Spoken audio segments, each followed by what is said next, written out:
Bonjour à tous, bienvenue sur le plateau de Lyon Mac TV pour votre rendez-vous hebdomadaire Lyon Politique. Décryptons ensemble l'actualité lyonnaise et pour m'accompagner aujourd'hui, les journalistes Raphaël Ruffier-Fossoul et Damien Gouy-Perret, le conseiller municipal de Vénissieux Farid Ben Moussa et le politologue lyonnais Romain Blachier. Bonjour messieurs. Bonjour Alexis. Bonjour. Nous allons parler des voies lyonnaises, de Laurent Wauquiez et de la loi PLM. Notre premier sujet concerne donc les voies lyonnaises, car David Kimmelfeld et son groupe Les Progressistes ont été les premiers à résumer la situation. On n'y comprend plus rien. Fin septembre, les écologistes promettaient un coup d'accélérateur de leur projet de piste cyclable parcourant toute la métropole de Lyon, avec l'objectif d'arriver à 90 km réalisés d'ici l'été prochain. Sauf que depuis des semaines, on les a vus abandonner le tracé de Caluire sur sa voie verte, on les a vus repousser l'installation d'une voie lyonnaise sur le quai Jean-Jacques Rousseau à la Mulatière, ça bloque aussi à Oulin. Et puis on ne voit plus Fabien Bagnon, le vice-président en charge du dossier, sans vision globale, à coups de kilomètres par-ci par-là, c'est ce que reproche David Kimmelfeld. Est-ce que les voies lyonnaises peuvent capoter alors que tout le monde ou presque est d'accord sur le principe? Damien. Non, ça ne capotera pas. C'est juste que le projet des voies lyonnaises, qui est un projet qui est intéressant et qui est indispensable, son application est compliquée. C'est la façon de l'appliquer qui est compliquée. Donc on savait forcément que sur certaines voies, ça allait bloquer. Donc certaines vont s'arrêter, certaines sont ralenties, les autres vont avancer. Je ne sais pas s'ils vont pouvoir atteindre leur objectif parce que ce sont des investissements importants, ce sont des travaux importants. Et à chaque fois qu'on va faire un mètre de voie lyonnaise, il va y avoir de la négociation derrière. Donc, honnêtement, ce qui leur est reproché, justement, c'est de ne pas avoir fait la négociation en amont, c'est-à-dire en 2021, de dire attention, en 2024, on débarque, je ne sais pas, à Dessines, et on va être sur ce tracé-là. Qu'est-ce que vous en pensez? Ça arrive au coup par coup. C'est ce que dénoncent les oppositions, et je pense à juste titre. C'est-à-dire qu'on a un vice-président, Fabien Bagnon, qui arrive avec un projet, il est ce qu'il est, il est critiquable, on peut l'apprécier, mais il arrive en disant voilà ce que je vais faire. Et puis à partir du moment où il a décidé ce qu'il allait faire, il a commencé à lancer de la concertation. La concertation, ça doit se faire en amont. C'est-à-dire que, et comme je l'ai déjà dénoncé ici plusieurs fois, les voies lyonnaises, elles sont tracées comme des autoroutes, c'est-à-dire tout droit, tout droit, tout droit. Et quelquefois, on n'accepte pas de faire un petit détour de 3 mètres. Donc on va massacrer des vies complètes, des commerces, des quartiers qui vont plus massacrer des villes complètes. Pas partout, mais c'est dans la nuance. Hein. Il y a certains endroits où ça va être le cas. Il y a des gens qui pleurent devant la voie lyonnaise. Moi, il y a un cas que je connais un peu plus que les autres, 2 cas, qui est le cas de l'avenue Rockefeller qui va passer sur une seule voie de circulation à cause des voies lyonnaises. Ça va poser un vrai problème pour rentrer dans Lyon sur cette façade est depuis le périphérique. En voiture. Et puis, oui, rentrer à Lyon en vélo. Et puis, il va y avoir la route de Genasse, parce que tout ça va être couplé avec le BHNS. Donc, BHNS plus voie lyonnaise, on est quand même sur un axe structurant. Je ne dis pas que c'est pas bien. Je dis juste que forcément, ça a un impact qui est très très important. Qu'il y a des, il y a des points d'achoppement, il y a du freinage. Il y a des gens qui ne comprennent pas ce qu'ils vont devenir parce que leur maison est à 10 cm du passage. Il y a des commerces qui disent je ne vais plus avoir de stationnement, donc est-ce que mon commerce va être viable? Donc c'est normal, il fallait s'attendre à ça. Mais je pense que certaines voies ne vont pas poser de problème, ça va aller tout droit et ils feront peut-être leurs 90 km d'ici la fin. Romain, vous y croyez aux 90 km avant la fin du mandat? C'est vrai qu'il y a une difficulté réelle, c'est-à-dire qu'il y a une planification qui a été faite effectivement clairement par Fabien Bagnon au début du mandat. C'est vrai qu'on se retrouve pris ensuite sur la juxtaposition d'un certain nombre de problématiques qu'il y a sur les métropoles, c'est-à-dire à la fois le rôle des communes, c'est-à-dire les communes veulent, et là on a cité 3 communes qui sont 3 communes situées dans l'opposition à la majorité écologiste et socialiste de la métropole.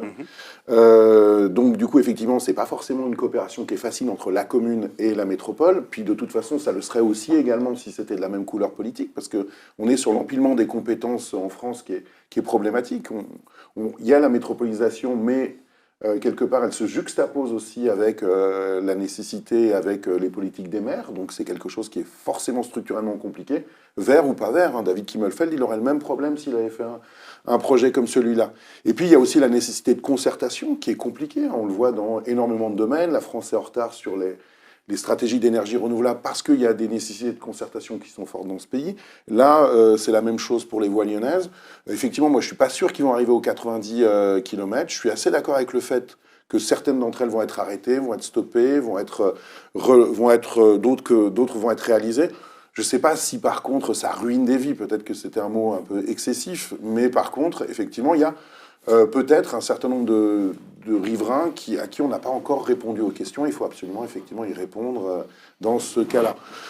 Après, la démarche globale, je pense qu'on est tous d'accord autour de cette table sur le fait que c'est quelque chose d'intéressant. On dit souvent que le vélo, c'est un moyen de transport des centres-villes. Essayer de le faire sortir du moyen de transport des centres-villes, l'intention, elle est bonne. Après, effectivement, il y a le principe de réalité, de juxtaposition des compétences qui freine ces choses-là. Mais David Kimmelfeld, bon, là, il fait de la politique, c'est normal, c'est son activité. Mais d'un autre côté, il aurait exactement les mêmes problèmes de la même façon si c'était lui encore le président de la métropole. Oui, parce que je crois que ce n'est pas un problème d'étiquette politique, ces oppositions. C'est vraiment, Oui, juxtaposition de compétences. Exactement, c'est un problème de juxtaposition de compétences. Et quand je parlais de ruiner des vies, quand on arrive et qu'on vous dit votre maison va être détruite parce qu'elle est sur le parcours et que vous y êtes depuis 70 ans, ça ruine votre vie. C'est ça. Après, quand même, petite nuance, c'est vrai que les oppositions sont beaucoup plus fortes quand la mairie, elle n'est pas de la même couleur politique, mais ça fait partie du jeu, que quand c'est la même couleur. Mais bon. Farid ? Ils avaient annoncé 355 km. Il y Au aura total. peut-être 90 km en fin 2024. Là, ils en sont à 29 km.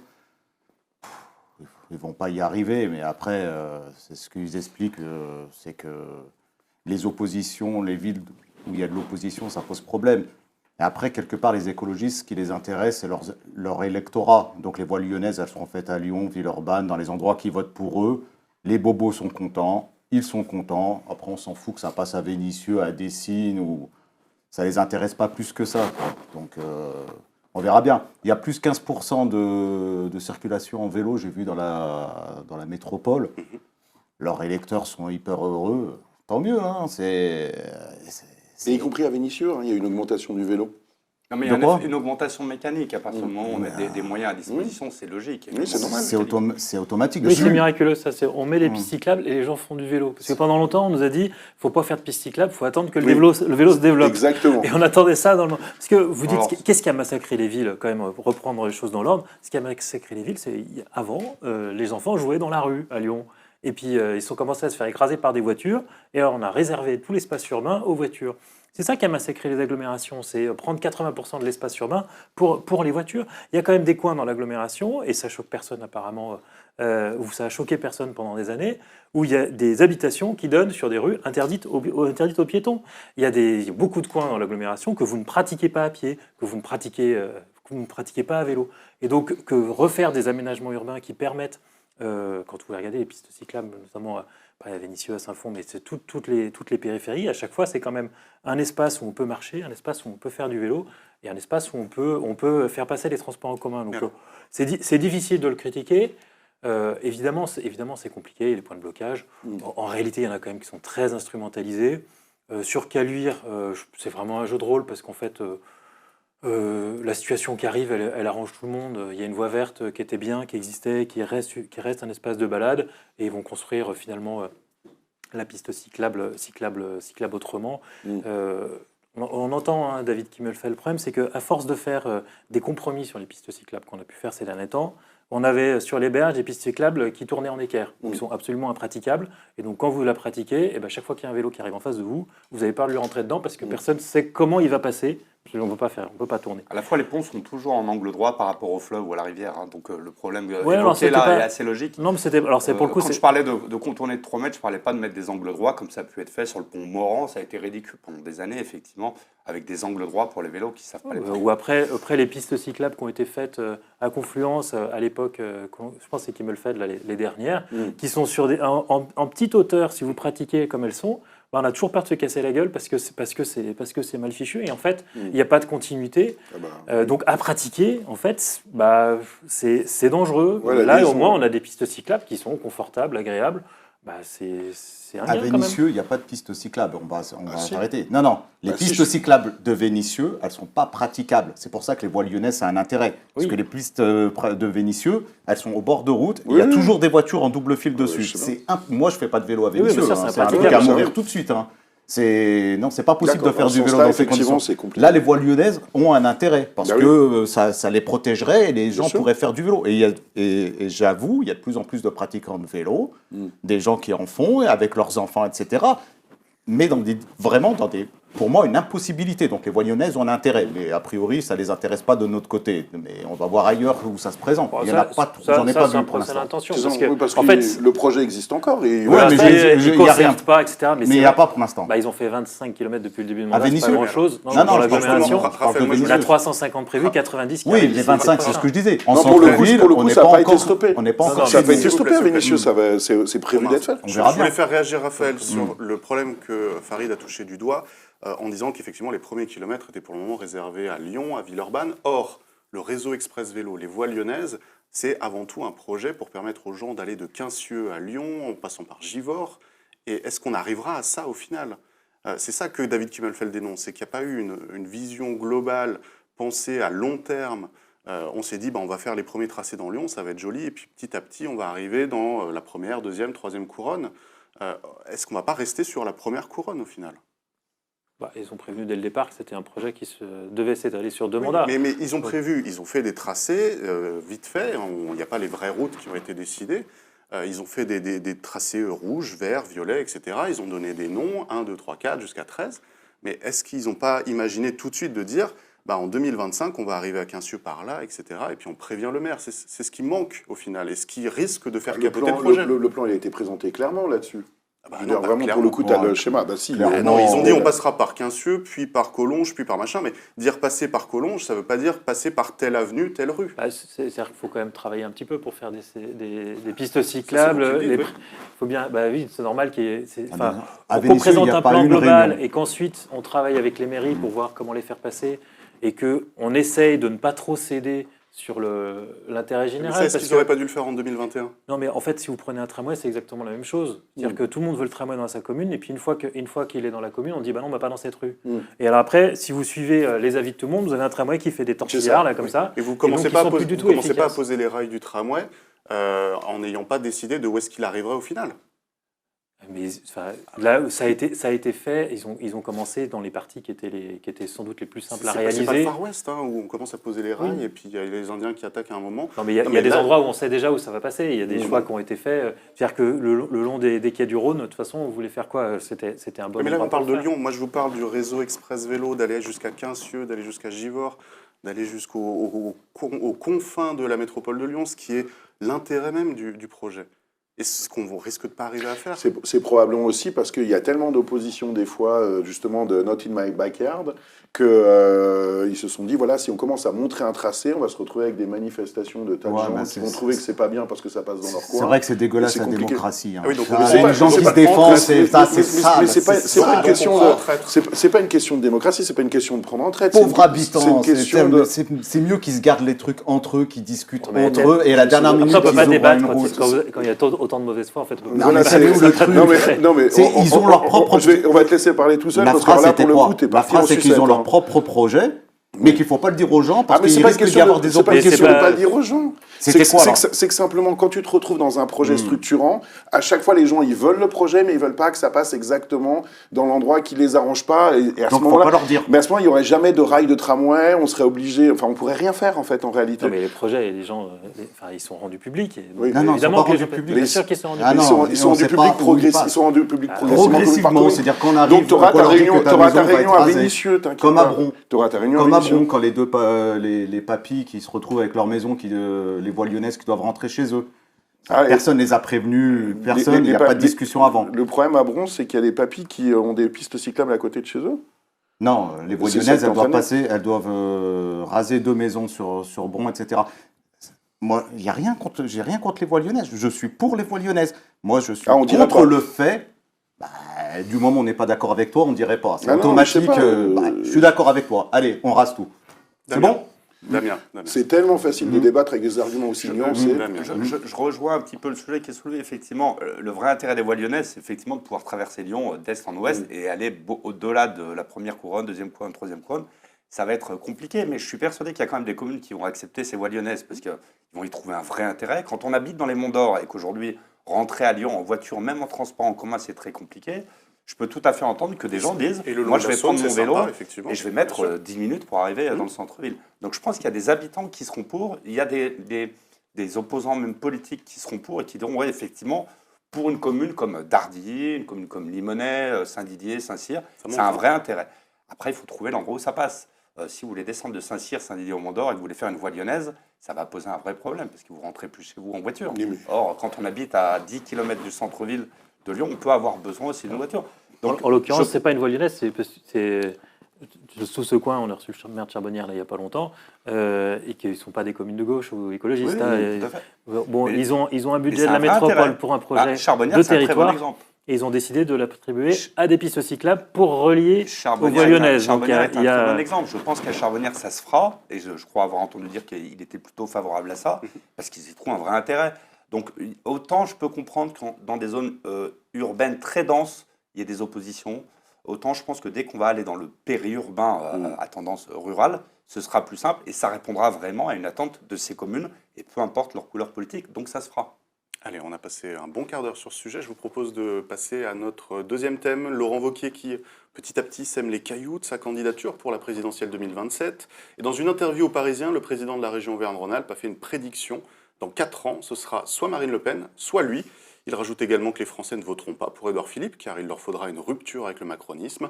Et enfin qu'il a un avantage sur la candidate du Rassemblement national, qui, elle, n'a jamais géré de budget ou d'équipe. Alors, Laurent Wauquiez est-il un visionnaire, ou est-ce que sa boule de cristal a été piégée? Romain, ce pronostic qui met d'office la gauche de côté, c'est possible? C'est probable? Je pense que c'est juste un souhait de Laurent Wauquiez. Est-ce que, politiquement, ils occupent des terrains qui sont parfois similaires, parfois très distincts. On n'arrive pas trop à savoir, d'ailleurs, en ce moment, qui est Laurent Wauquiez. Il y a des moments où il essaye de se rapprocher du macronisme. Il a déjeuné avec le président de la République il n'y a pas très longtemps. À d'autres moments, il prend des positions qui sont beaucoup plus droitières. Donc, c'est un peu compliqué de comprendre comment ça fonctionne. Je pense que c'est plutôt une prophétie autoréalisatrice qui se déroule. Après, c'est vrai que ça pose un challenge à la gauche qui, aujourd'hui, est sur un score de recomposition. Le PS est passé dans les intentions de vote devant LFI, ce qui est pour la première fois depuis longtemps. Mais d'un autre côté, le total gauche, il n'est pas énorme. Hein. C'est 32%. Voilà, c'est pas forcément suffisant pour passer un premier tour quand on a un gros bloc extrême droite et quand on a, et si la droite arrive à se rassembler. Après, je pense que c'est quand même un vœu un peu pieux, parce que Laurent Wauquiez va être pris entre le macronisme, qui présentera forcément un candidat, sera probablement Gabriel Attal et pas forcément Édouard Philippe, qui aura ce rassemblement-là. Ensuite, effectivement, si Édouard Philippe se présente en plus, on se retrouve avec une partie des voix qui est bouffée. Enfin, je ne vais pas vous faire tout le détail de tous les candidats, on est encore trop loin. Mais je ne pense pas qu'il y ait un espace pour que ce soit ce côté-là, forcément. Après, il y a aussi une chose, c'est que Laurent Wauquiez, il va falloir à un moment qu'il se lance vraiment dans la campagne, même si c'est un peu tôt et on ne sait pas sur quelle proposition il va le faire, on ne sait pas quelle va être la fin du macronisme avec Macron. Donc il y a beaucoup de parallèles qui sont là. Après, il a raison de le dire comme ça, parce que ça permet de le poser en candidat anti-Le Pen, voilà, sans forcément avoir grand-chose à dire pour le moment. L'anti-lepénisme, qu'il soit pratiqué par la gauche ou par la droite, ça a souvent été un moyen aussi de ne pas prendre position sur la plupart des sujets de société. Raphaël, être le candidat anti-Le Pen, c'est une cause perdue pour Laurent Wauquiez? Non, en fait, moi je pense qu'il a plutôt raison dans son analyse. C'est-à-dire qu'aujourd'hui, il peut se passer beaucoup de choses après d'ici 4 ans, mais quand on regarde, effectivement, ça va être difficile pour les candidats qui seront issus du macronisme, parce que le macronisme est quand même autour de 20-25%, C'est ça. ce qui est pas énorme. Marine Le Pen, elle, est assurée déjà d'être au deuxième tour. Et que penser que ce soit dans une opposition et plutôt à droite que se fasse l'alternative la prochaine fois, c'est pas du tout absurde. Après, est-ce que Laurent Wauquiez fait ce qu'il faut, fera ce qu'il faut, sera capable de rassembler notamment les macronistes? Ça, c'est toute la campagne qui devra le dire. Mais c'est vrai, je suis plutôt d'accord pour penser que dans cet univers-là, il a plutôt l'espace. Après, est-ce qu'il est capable de le prendre? C'est pas sûr du tout. Et que pour la gauche, clairement, il y a quand même une hypothèque Mélenchon qui est très critiquée par l'ensemble de la gauche aujourd'hui. Mais quand on regarde un peu les sondages, les intentions de vote, ce qu'il assure en faisant une espèce de lepénisation, en faisant sa propre diabolisation, c'est qu'il essaie d'assurer sa place au deuxième tour, en tout cas en leadership de la gauche. Plus en leadership de la gauche qu'en deuxième tour. Hein. Oui, très clairement. Et est-ce qu'un candidat à gauche sera capable d'émerger? Je ne le vois pas l'émerger du côté de la Macronie, parce que je ne vois pas dans le gouvernement qui essaie de parler aujourd'hui vraiment à gauche. C'est Gabriel Attal, peut-être censé être figure de gauche. Je ne suis pas sûr que ça convainque vraiment grand monde clairement sur non. la gauche de Macron. Je pense pas non plus. Et donc, pour l'instant, il n'y a pas grand monde qui émerge. Il y a François Ruffin, mais qui part quand même d'assez loin. Damien, on a beaucoup reproché autour de cette table la tergiversation de Laurent Wauquiez depuis qu'il s'est déclaré candidat. Est-ce que là, il commence à effectivement poser des bases qui peuvent être intéressantes? Il pose des jalons petit à petit, on voit qu'il fait une sortie de temps en temps. Je pense qu'il n'a aucun intérêt à se dévoiler à 100% pour l'instant, comme tous les autres candidats potentiels. Moi, je pense que dans ce qu'il a déclaré, il part du principe que la gauche est en train d'exploser complètement et qu'ils vont se tirer dans les pattes. Je pense qu'il ne mise pas un copec sur Mélenchon. D'ailleurs, on voit dans les sondages qui ont été faits en vue des européennes que le Parti socialiste reprend du poil de la bête parce que finalement, il y a beaucoup de gens qui sont déçus du mélenchonisme Et du macronisme. enfin de la NUPS en général et du macronisme et que c'est en train de reconstruire le PS qui a un espace. Je pense qu'à droite, ça va être un peu différent. Je ne partage pas tout à fait l'analyse de dire qu'Édouard Philippe va être out parce que Édouard Philippe va essayer de récupérer une partie du macronisme, mais va repartir sur sa propre droite. C'est quand même quelqu'un de droite à la base. Je pense que Wauquiez, ce qu'il veut, c'est utiliser la stratégie du pire, comme ça a été fait effectivement par d'autres avant, de dire en gros c'est le pire ou moins. Donc en se positionnant dans ce débat-là, Tout à fait. il dit venez derrière moi, sinon vous allez avoir Marine Le Pen. Stratégie qui a déjà été utilisée par d'autres avant. Donc je trouve que c'est plutôt intelligent comme positionnement. Il est en train d'essayer de se rapprocher du macronisme pour dire on est potentiellement compatible, mais je ne suis pas macroniste. C'est C'est-à-dire, ça. venez avec moi. Donc je trouve que le positionnement n'est pas inintéressant pour l'instant. Sur le contenu, il est beaucoup trop tôt pour parler de contenu et positionnement qui changera en fonction des divers candidats, effectivement. On verra qui est en face, qui sort chez les macronistes. Je pense qu'Attal est encore un peu jeune pour être candidat à l'élection présidentielle. C'est mon avis. Moi, je parie ce que tu veux que ça va être lui. Même si, effectivement, il peut avoir cette C'est réserve. Gérald Je ne Darmanin. dis pas qu'il ne le sera pas, je dis un peu jeune dans l'esprit collectif, Oui, non, je suis pour un d'accord. électeur. Alors, on avait dit la même chose pour Macron, donc je suis démenti immédiatement. Mais donc, je pense que c'est assez intelligent de sa part. Farid, pour conclure. Moi, je pense qu'il Ok. essaie de se recentrer, Wauquiez, pour pouvoir avoir une chance d'être le candidat qui rassemblera à peu près tout le monde, macroniste, Renaissance, tous les gens qui sont par là, avec l'espérance d'être le candidat et de se retrouver au second tour. Quand il dit ou c'est moi ou le chaos, entre guillemets, le chaos c'est Marine Le Pen. Il pourrait dire c'est Mélenchon. Mais s'il se retrouve au second tour avec Mélenchon, je ne suis pas sûr qu'il fasse long feu. Donc, au final, on est tous là en train de dire, mais moi, j'ai vu les sondages. On a vu les sondages aux Pays-Bas. Hein. C'est l'extrême droite qui est passée. Hein. Les sondages ne disaient pas ça au départ. J'ai l'impression que les sondeurs, ils ont envie de se sonder eux-mêmes. Ils ont une espérance. C'est pareil pour Mélenchon. Pour moi, il est sous-coté par rapport à ce qu'il aura. Moi, je vois bien plutôt un Mélenchon au second tour. Je vois bien Mélenchon au second tour, et peut-être même lui président s'il se retrouve au second tour contre Marine Le Pen. Ça, c'est des choses qui ne sont pas calculées. C'est pareil pour le PS. C'est vrai que le PS est en train de remonter, mais je ne pense pas qu'ils sont en train de bouffer sur les voix de la France insoumise. Je pense qu'ils sont en train de bouffer sur les voix des macronistes. Des macronistes Sur les deux. déçus. On verra par la suite, parce qu'on dit toujours le PS, mais le PS, il est mort depuis Hollande. Hein. Ça va, il est encore assez vivant, même dans la métropole. Oui. Grâce, justement, on va en parler au PLM, grâce justement aux votes qui permettent de valoriser les baronnies, les baronnies Ils ont les coins. gagné à Vanvelin, ils ont gagné à Villeurbanne, ils ont gagné à Saint-Fond. Oui, grâce aux Saint-Fond, c'est aux pas les baronnies, socialistes. hein. Oui, enfin, c'est un apparenté socialiste. Il est Apparenté écolo. Il est apparenté écolo. Hein. Saint-Fond, il est plus à la base, il est plus apparenté socialiste que le Il a reste. oublié de le dire. Après, il a peut-être bougé. Il doit avoir honte parce qu'il dit Parce qu'il est que écolo. tout son câble est sauce. Il y a un cap sauce, mais lui... Oui, c'est vrai, d'accord. Juste pour finir, Autant pour moi. Raphaël, est-ce qu'on peut vraiment Justice. encore penser avec conviction qu'être au second tour face à Marine Le Pen, c'est l'assurance de l'emporter? Parce qu'il y a toujours cette histoire Pas du tout. de barrage, de front républicain. Est-ce qu'en 2027, ça pourrait automatiquement être le cas ou est-ce qu'il faut se méfier? Non, je pense que cette fois, ça ne marchera pas. Parce que pour l'instant, clairement, je pense qu'elle est assez même favorite. En réalité, c'est la candidate la mieux installée. Et le front républicain, tout a été fait pour le casser, pour le mettre en balancier avec un front républicain contre Mélenchon, ce qui devient quelque chose d'absolument absurde. On peut reprocher énormément de choses à Mélenchon dans ses outrances, mais prétendre qu'il est antisémite, c'est totalement absurde. Et donc là, on a un front républicain qui ne marchera pas. face à Marine Le Pen, il faut une candidature positive, une candidature qui donne de l'espoir, qui donne de l'énergie. Je notais d'ailleurs que Laurent Wauquiez tournait sa communication d'ailleurs un peu dans ce sens en disant je fais un constat sombre, mais regardez, il y a des solutions, il y a de l'espoir, vous allez voir comment on peut faire.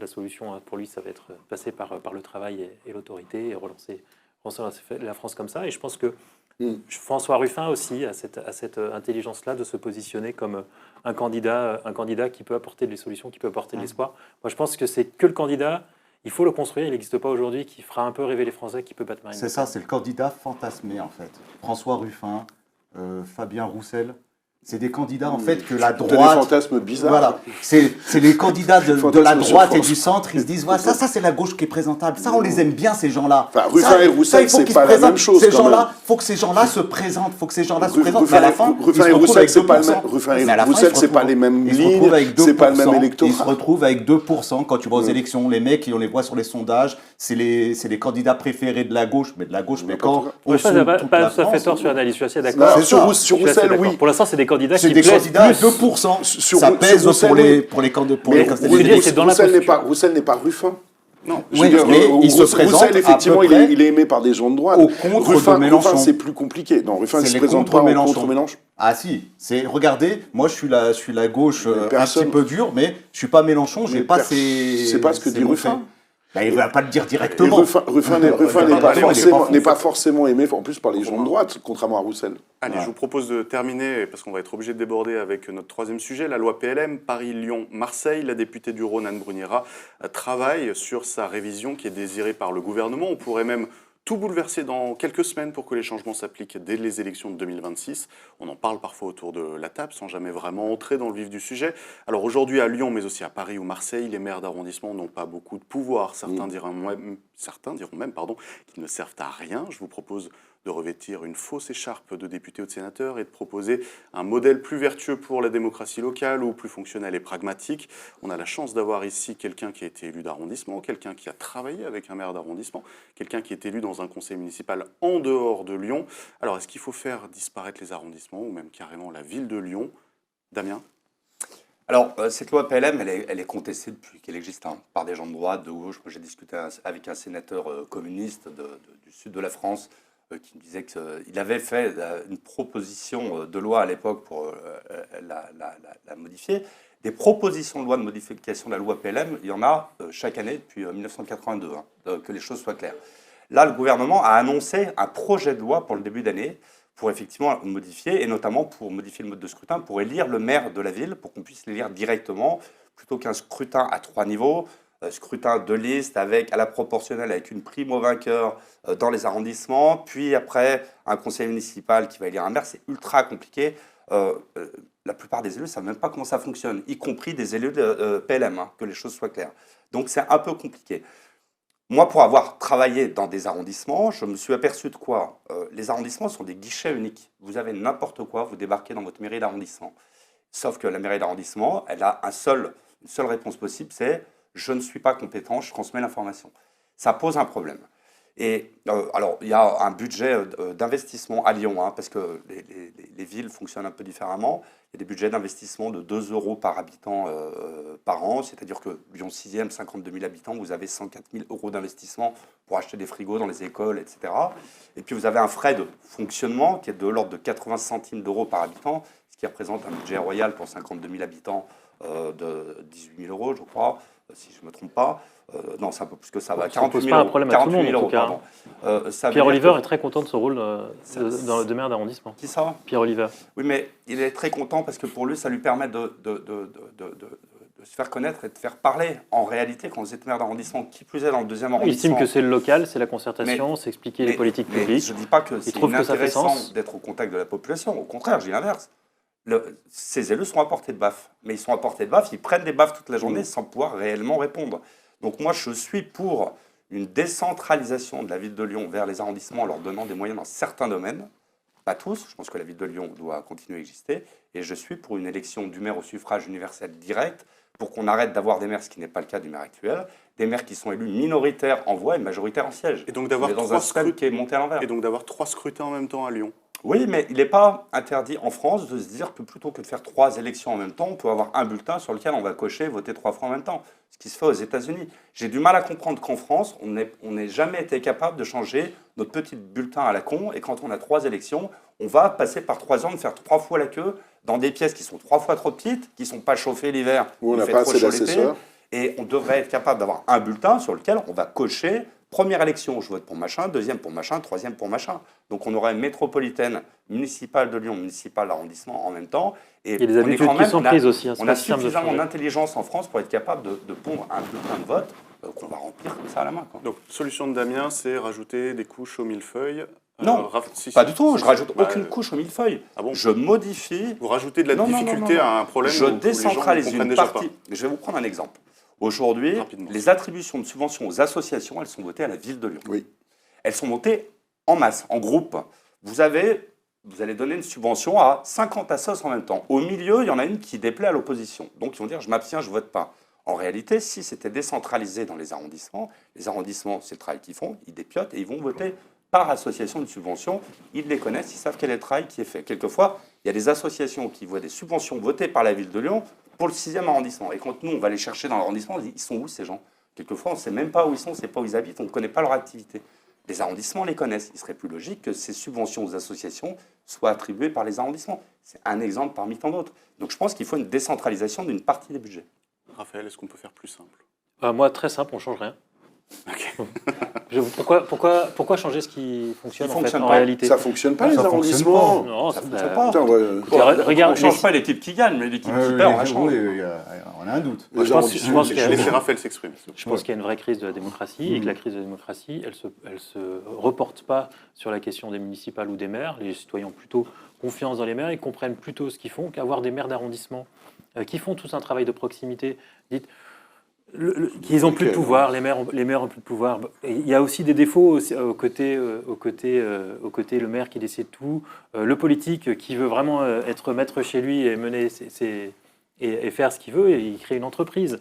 Quand on est dans une collectivité locale, on est au service des autres. Et oui, on est là pour expliquer comment fonctionne la démocratie, les différents pouvoirs, les possibilités.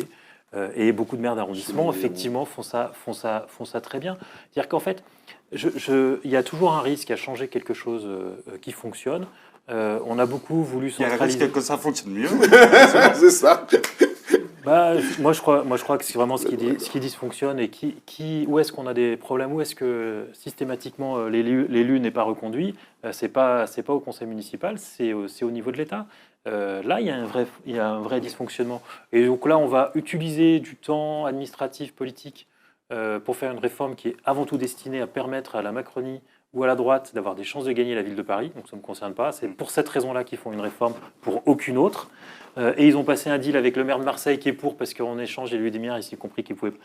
Là, il était temps de venir suivre. Mais en réalité, ça ne changera pas grand-chose dans la réalité des habitants. Ce qui changerait vraiment, c'est une profonde décentralisation, que des ministères soient... Oui, une profonde, vraie décentralisation, que tout ne soit pas décidé comme aujourd'hui, tout ne remonte pas à l'Élysée, et qu'effectivement, il y ait des compétences qui redescendent, et qu'on enrichisse les compétences des arrondissements, je suis tout à fait pour. Il n'y a pas besoin de changer C'est ce que le je mode de propose scrutin. pour la ville, une décentralisation. Allez, Il n'y a pas besoin de Je changer le suis mode de désolé, scrutin. Raphaël. Damien, on va écouter tout le monde et après... Mais quand même, tous les élus, enfin 90% des élus en PLM, estiment que c'est mal foutu, Oui. que ça dysfonctionne, que ça coûte un pognon dingue et que les élus tournent en rond parce qu'ils n'ont aucun pouvoir. Donc je m'étonne d'entendre ça, parce que tous les élus quasiment sont d'accord avec ça. Farid et on terminera avec Romain. Il y a un vrai tripatouillage 1 an avant les élections, c'est scandaleux déjà. Si c'est porté par Anne Brugnera à Lyon, c'est qu'elle a envie d'être maire de Lyon, tout simplement. Et elle se dit, dans ce système-là, ça ne va pas super bien marcher, on va essayer plutôt une autre technique. À Paris, je ne me rappelle plus c'est qui essaie de se présenter, qui veut aussi Il y tripatouiller. en a quelques-uns. Oui, il y en a Bounarzel, quelques-uns, des macronistes, quelques autres quelque encore. chose comme ça, ils veulent tripatouiller à la dernière minute. Clément Beaune. Sur la technique qu'ils veulent utiliser, je suis contre parce que c'est du tripatouillage. Mais après, c'est clair que le maire d'arrondissement ne sert à rien. J'en discute de temps en temps avec Pierre Aubrèche, qui est invité ici de temps en temps, qui est le seul, je crois, qui comprend comment ça marche. Du point de vue de la démocratie, Ça, c'est le Il a communautarisme peu de pouvoir, mais il vénitien. est très utile. ouais, la démocratie ne sert. C'est une démocratie Ouais, on qui dira ça à une vraie a un problème. vrai problème. On devrait donner plus de pouvoir un petit peu à l'opposition, qu'ils aient plus accès à tous les dossiers, qu'ils puissent avoir un pouvoir un petit peu de regard sur tout. On devrait virer tous les petits maires. Les maires d'arrondissement, on devrait même plus s'en occuper. On devrait faire que des adjoints qui gèrent une grande ville. Au niveau de la démocratie, ça serait mieux. Et surtout, pas changer les règles. Toi, tu veux Je suis supprimer d'accord. les arrondissements. Suppression Oui. des arrondissements. Moi, je suis pour la suppression des arrondissements. Mais surtout, on tripaille. Mais pas maintenant. Je veux dire, si on doit le faire, c'est en 2027, suite aux élections, on ne tripatouille pas un truc un an avant. Quoi. Donc on repart pour Ou 2 ans. quoi. Ouais. Romain, vous avez été adjoint d'arrondissement, j'ai dit élu, mais adjoint quand même du 7e arrondissement. Alors, Qu'est-ce que vous en pensez? Moi, je suis assez d'accord avec ce qui vient d'être dit par Farid sur la question du tripatouillage. C'est-à-dire que c'est effectivement assez évident, aussi ce que vous avez pu dire aussi, Raphaël, sur le sujet. C'est-à-dire que c'est assez évident qu'au départ, c'est quelque chose qui est centré sur le fait de gagner Paris, qu'effectivement soit confié à Anne Brunera, qui a probablement quelques intentions aux prochaines municipales, n'est pas du tout un hasard aussi également. Et effectivement, ça donne pas une très jolie image. Elle a tort d'ailleurs d'accepter la mission, parce De- que apparaître comme celle qui Oui, c'est tripatouille, c'est très mauvais. à mon Oui, avis. mais c'est peut-être un cadeau empoisonné qui a été donné, peut-être que ça arrange d'autres députés de lui faire porter le chapeau, c'est pas impossible. Sur ce sujet-là. Après, sur les questions d'arrondissement, je suis complètement d'accord avec le problème qui est que vous êtes à portée de claque, c'est-à-dire tout est de votre faute, même y compris quand c'est pas dans votre délégation, même y compris quand vous n'avez pas le pouvoir, que ça arrange bien d'ailleurs une certaine aristocratie, entre guillemets, des élus en mairie centrale qui, eux, par contre, sont pas forcément des fois aussi connus que vous, sont parfois moins connus sur leur terrain que vous pouvez l'être, mais qui, eux, sont pas à portée de claque parce qu'on ne peut pas prendre vraiment rendez-vous sur un élu en mairie centrale. Enfin, en tout cas, c'est plus difficile, alors qu'effectivement, l'élu, lui, il a beaucoup plus de pouvoir, il est mieux indemnisé, il a beaucoup plus de choses qui sont importantes. Et du coup, ce qui amène à qu'est-ce qu'il faut faire dans ce genre de cas, je suis assez d'accord avec le fait que, comme effectivement le maire d'arrondissement, l'élu d'arrondissement, c'est le premier interlocuteur et que c'est un guichet unique, qu'il faille renforcer les pouvoirs du maire d'arrondissement, c'est quelque chose qui est absolument évident. L'autre problématique, par contre, c'est que comment est-ce qu'on arrive à répartir tout ça?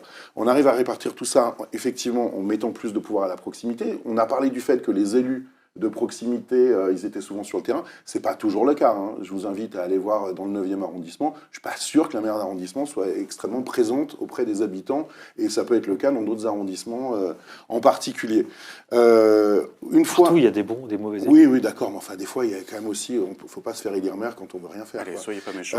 Ensuite, l'autre problématique qui arrive aussi, c'est comment est-ce qu'on répartit ça avec la métropole. Je pense que le sujet, pour prendre quelqu'un qui n'est pas de mon bord, qui est Christophe Jourgeon, effectivement, il y a une vraie nécessité probablement d'affaiblir le niveau central qu'est la mairie de Lyon.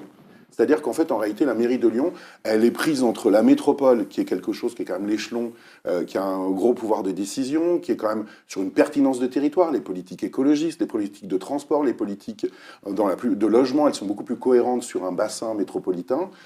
Et puis, de l'autre côté, de rajouter des compétences sur la proximité. Je pense que l'échelon mairie de Lyon, c'était quelque chose d'important pendant des années. Moi, je suis très fier d'être lyonnais, il n'y a pas de problème. Mais que d'un autre côté, en matière de pouvoir, c'est plus le bon échelon. Et on pourrait aller jusqu'à la disparition totale des communes au sein de la métropole pour former un seul échelon métropole de Lyon, ou ça c'est une mauvaise idée? Moi, je pense qu'il faudrait garder effectivement des compétences de proximité quand même, parce qu'évidemment, vous avez des territoires qui sont très disparates. Hein. Entre Givors et Écully, il y a quand même un monde. Oui, mais dans une commune aussi, à Lyon, vous avez des quartiers qui sont complètement différents. Mais c'est pour ça. Mais effectivement, je pense qu'il faudrait que les communes soient davantage un échelon de proximité que quelque chose qui soit... Puis en plus... ça amène à énormément de bureaucraties différentes, énormément de conseils municipaux différents. Enfin, globalement, à quoi sert, on a parlé des arrondissements, à quoi sert, je ne sais même pas s'il y en a un, l'adjoint à la culture de la Mulatière, l'adjoint au transport, je ne sais pas, de Champagne au Mont-d'Or ou des choses comme ça. Enfin, il y a énormément de bureaucratie et de choses comme ça qui sont pas forcément d'une grande utilité. Quoi. Et surtout, ils s'en servent pour se dédouaner. C'est-à-dire, à Vénissieux, ils ont fait des préemptions qui étaient demandées par la mairie, parce que moi j'ai été préempté, donc j'ai eu sur le dossier qui était demandé par la mairie, et chaque fois qu'un habitant disant mais c'est un scandale, vous avez préempté, etc. C'est pas nous, c'est la métropole. Voilà. Exactement, il y a aussi ce côté-là. Regarde, c'est la métropole, c'est pas nous. Donc autant que ça soit directement la métropole qui gère carrément les communes. Comme ça, on a une personne et qui sera à portée de baffe. Bon courage dans une agglomération d'1 million à 300 000 habitants. Oui, ça se fait. Le président de la métropole, Ça se fait vous ne pourrez jamais à prendre Canton, rendez-vous. ils Les font ça. vice-présidents, vous ne pourrez jamais les Mais voir. non, non mais plus. il y a des échelons. C'est quand même C'est très pour ça que important. on pose le maintien des échelons. plusieurs Canton, échelons. c'est une ville qui marche extrêmement bien. Ils ont des arrondissements à 1,5 million de personnes. Hein. Oui, alors le respect du citoyen de canton. Non, mais c'est- alors oui, non, mais là, tu essayes de botter en touche là-dessus. Non, mais je parle je parle du moi, fonctionnement il y a, structurel. honnêtement, quand vous Au lieu d'un regardez maire. au niveau des habitants, les interlocuteurs En qui Inde connaissent, ce sont les adjoints d'arrondissement. Ou New Parce York, que pourquoi les associations elles connaissent les adjoints d'arrondissement dans leur ou domaine? Londres. Parce que c'est celui qui est accessible, tout simplement. Barcelone Avec qui aussi. ils peuvent Il y a échanger ce très fonctionnement. régulièrement. Barcelone, il y a pas, ça fonctionne aussi comme ça. Ça, Je crois que c'est quand pas on mal. le maire, tu Barcelone. t'en fais un conseiller, Bon, un alors, conseiller je sais pas, en termes de un tourisme, il y a conseiller beaucoup de choses qu'on peut métropolitain reprendre qui de vient Barcelone. Mais tu vois, vous essayez un nouveau de beauté en Non, mais tourisme, je après, ne parlais pas de on tourisme. peut toujours- Barcelone fonctionne très bien, on Madrid peut fonctionne très toujours, bien avec on le peut- système qu'on a donné. Mais il y a aussi une démocratie, c'est aussi fait d'habitudes, de culture. Les gens Oh, les savent. Voilà, les habitudes. Bah oui, c'est bien les habitudes.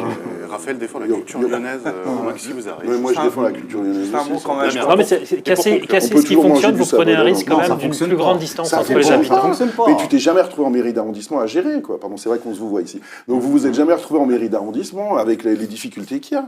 Les gens, De toute façon, Allez, quand tu Damien, as pour un finir. maire d'arrondissement de 54 000 habitants, c'est à peu près la population du 9e et du 6e arrondissement, ou 130 000 habitants dans le 3e arrondissement, a moins de pouvoir que le maire de Cailloux-sur-Fontaine, 4 000 Mais c'est habitants, ça. on peut quand même se poser des questions. Il y a un vrai problème. Pourquoi ces arrondissements sont des sous-communes? Les 52 000 habitants du 6e arrondissement ne sont pas plus sous-habitants que ceux de Cailloux-sur-Fontaine, qui peuvent aller voir leur maire, qui a des budgets, qui peut prendre des décisions avec eux. Là, les maires d'arrondissement et les adjoints d'arrondissement, qui sont des gens de bonne volonté, qui sont sur le terrain, qui sont à portée de baffe, qui connaissent les assos, qui connaissent les fonctionnements, qui savent où il y a une grille d'égout qui est mal installée ou un trottoir qui est cassé, ces gens-là n'ont aucun pouvoir à part faire boîte aux lettres. Oui, Donc, qu'ils aient plus le de pouvoir, problème je de suis d'accord, démocratie c'est changer le mode soulevé de par scrutin. Raphaël, le problème de démocratie soulevé par Raphaël, le désintérêt pour la démocratie, il est là. J'ai un élu qui est mon élu préféré, c'est celui qui est devant moi, qui ne peut rien pour moi et qui me dit toute la journée qu'il peut rien pour moi. Si on lui redonne du pouvoir, on va redonner un petit coup de Mais pouce à la on démocratie. dit la même chose. J'ai dit qu'il fallait donner plus de pouvoir au maire d'arrondissement. Ah. Ce que je constate, c'est Ah, j'avais l'idée pas qu'il faille compris comme ça. changer, Moi, Moi, changer le mode de j'avais pas scrutin. compris ça, Raphaël. Hein. Bah écoutez J'avais ce que compris j'ai qu'il fallait dit. supprimer les Téléspectateurs écouteront ce que j'ai dit au départ. J'ai dit que je voyais pas l'intérêt de Fais changer le attention, mode il y a de la scrutin VAR, hein. et qu'il fallait décentraliser et plus de pouvoir pour les maires d'arrondissement. Décentraliser, on est Mais, d'accord. mais par Voilà. contre, Ça, on est- changer, bah, voilà. changer le mode de scrutin, je vois pas l'intérêt parce C'est qu'en un plus, autre sujet. Mais c'est un autre sujet, on n'a pas parlé de. alors on parle de la PLM, hein. Non, C'est mais le j'ai loi pas PLM, c'est le mode de changé de scrutin. mode de hein. scrutin. Mais je l'ai dit en intro. Bah si, c'est va savoir voir si c'est les ça trois dans le- scrutins ou pas. J'ai parlé du mode de scrutin en intro, c'est le sujet qui est posé sur la table. par Oui, un c'est projet le de sujet loi. du débat. hein. C'est le projet de loi qui On va peut être parler déposé d'autre chose. par le gouvernement en début d'année. C'est bien sur un changement de mode de scrutin et c'est pas pour l'instant sur une réattribution des moyens aux arrondissements. Oui, c'est pour ça que c'est que de la tambouille, c'est dommage. Allez, merci messieurs. Vous voyez, il y avait un gros besoin de parler de ce sujet. On arrive à la fin de cette émission qui a débordé. Merci de nous avoir suivis. On attend vos commentaires, même ceux sur la tenue de Farid. L'actualité continue sur lyonmac.com. Allez, à la semaine prochaine.